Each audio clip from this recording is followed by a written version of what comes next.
Ferrari rápida, porém não acreditando muito ainda que vai ser desse jeito no final de semana, punição para o Berman e mais, vamos falar sobre tudo isso agora. Olá amigo do Ressaca Motor, seja bem-vindo a mais um vídeo, eu sou Matheus Pucci. Vamos falar mais um pouquinho sobre os treinos livres. Claro que nós temos aqui mais uma informação interessante. No vídeo passado já passei para vocês informações bem legais sobre a volta ideal de cada um, como a gente está vendo aí essa sexta-feira, o que deu para tirar. E agora eu quero que você preste atenção nesse gráfico que está aparecendo na sua tela, porque nós temos um comparativo do segundo treino livre de 2025 com o segundo treino livre de 2024, aquele comparativo que vocês já estão acostumados. Qual que é o interessante aqui? Você vê que na Mercedes as coisas não foram tão boas, ficaram meio segundo para trás em relação ao ano passado. Parece que alguns testes da Mercedes não estão dando muito certo, vi algumas matérias sobre isso, mas é claro que eles ainda têm o sábado para entender melhor o seu carro e pode ser que chegue ali e acertem o carro para o qualifying e para a corrida, principalmente qualifying se tratando de Mônaco. Só que uma outra notícia importante acerca da Mercedes que nós temos aqui também, além desse meio segundo de déficit para 2024, é a situação contratual de George Russell, que vem sendo o principal piloto da equipe na temporada. Toto Wolff foi perguntado se a Mercedes vai continuar protelando até ali a casa de setembro, outubro, para entender a situação contratual do Max Verstappen e aí ver se renova ou não com George Russell. Toto Wolff falou o seguinte: George e eu estamos 100% alinhados e estamos totalmente transparentes aonde isso vai terminar. Não existe esse protelar, porque simplesmente não é o que a gente faz. Ou seja, o Toto Wolff aqui está falando o seguinte: o seu principal piloto possivelmente terá o seu contrato renovado muito em breve, até porque a situação na Red Bull não parece estar como o fim do mundo para o Verstappen querer sair, e o Verstappen preza muito uma permanência na Red Bull, porque é uma família para ele, né? Ele mesmo fala que ele gosta do ambiente, etc., ele só não quer bagunça. E aí o Toto Wolff veria a sua possibilidade de contratação do Verstappen acabar, o que faria sentido renovar com o George Russell. Um outro ponto importante é que o Andrea Kimi Antonelli também está sem contrato para o ano que vem. O contrato dele é em 2025 e a Mercedes possivelmente vai renovar também, é um jovem piloto, está no ano de rookie, né, de estreante dele, vai cometer os erros normais, vai andar mal, etc., e depois deve engrenar, exemplo do que está sendo o Oscar Piastri na McLaren, como você está vendo. Então a situação na Mercedes é essa: nós temos um contrato que deve ser renovado muito em breve ali para o George Russell, o que não surpreende, e então os players devem ficar onde estão mesmo em suas respectivas equipes. Eu quero saber a sua opinião sobre essa performance da Mercedes meio segundo mais lenta e também sobre uma possível renovação do George Russell. Fala aí nos comentários.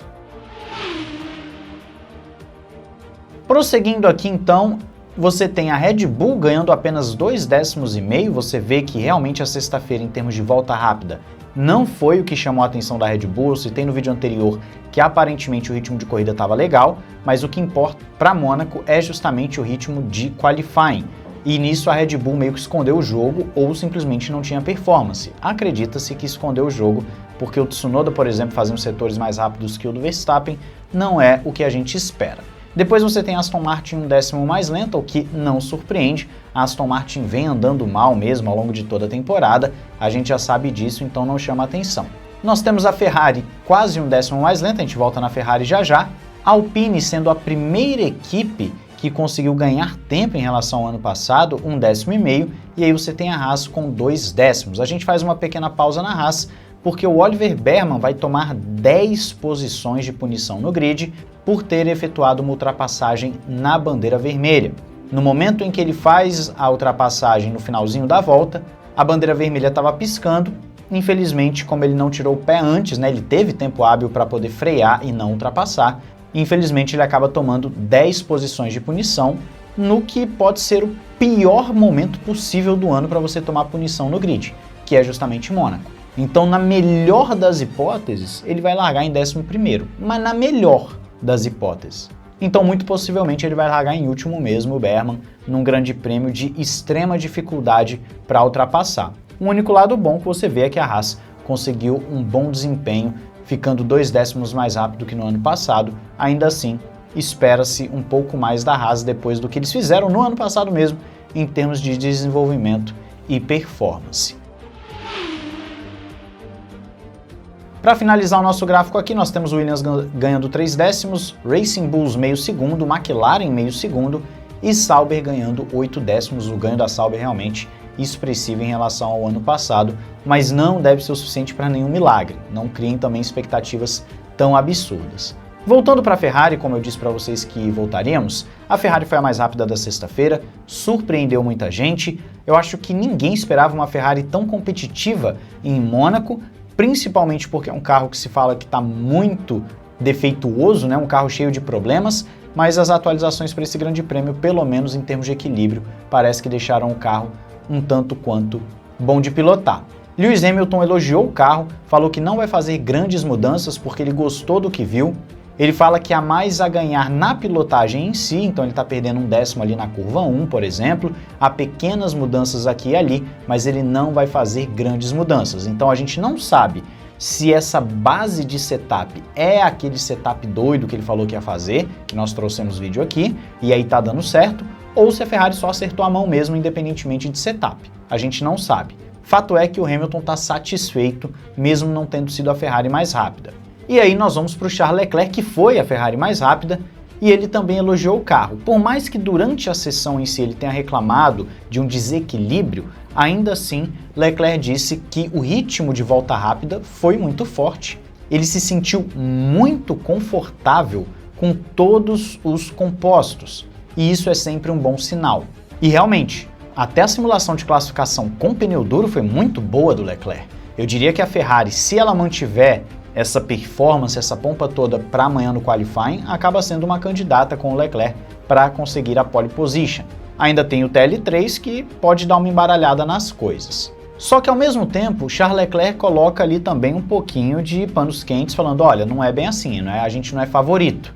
Ele fala que a sexta-feira em Mônaco é sempre muito especial, muito específica, e todas as equipes têm as suas respectivas referências, então é muito cedo para ser otimista demais em relação ao final de semana.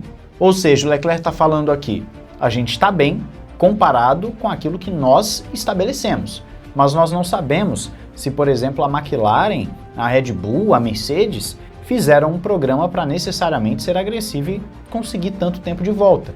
Pode ser que a Ferrari termine em quarto, quinto, sexto, sétimo lá no qualifying porque as outras equipes estão focadas em outras coisas. É uma possibilidade que o Leclerc levanta, então é para os torcedores da Ferrari também não criarem aquela expectativa descabida que por vezes acaba sendo criada.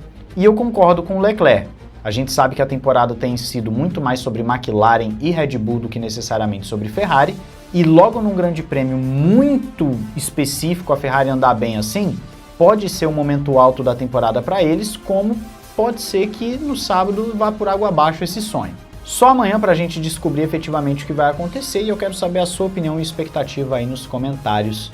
Não esqueça de se inscrever e ativar o sininho para não perder nada aqui no Ressaca Motor e entrar nos nossos parceiros, promoção da Paddock BR, compras acima de R$350 você leva uma camiseta grátis, já colocando ela no carrinho, o cupom é o AMORZão, e em compras inferiores, cupom Ressaca Motor. E na Instant Game, vários jogos e gift cards para vocês, entrem pelos links na descrição. Um grande abraço, valeu e falou!